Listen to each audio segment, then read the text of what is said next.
My welcome at Disneyland Paris was wonderful. I arrived actually in 2008 for a project that was supposed to last 3 months, and apparently it went well. I'm still here almost 10 years later.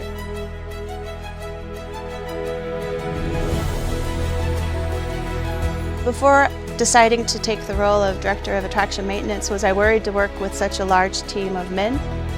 I would say no.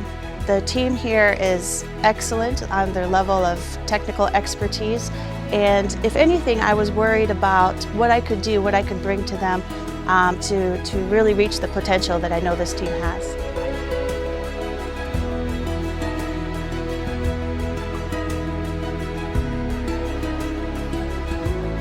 I don't think the fact of being a woman has been a major challenge in my career. I think it's the same for men as well as for women. We all have areas which we are stronger and areas which we are weaker.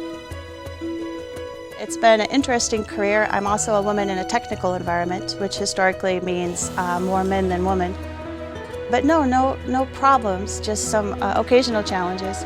But all in all, it's been great. Lots of support from my peers and some great mentors over the years. Be confident and don't hesitate to ask for help, and si tu l'as rêvé, tu peux le faire.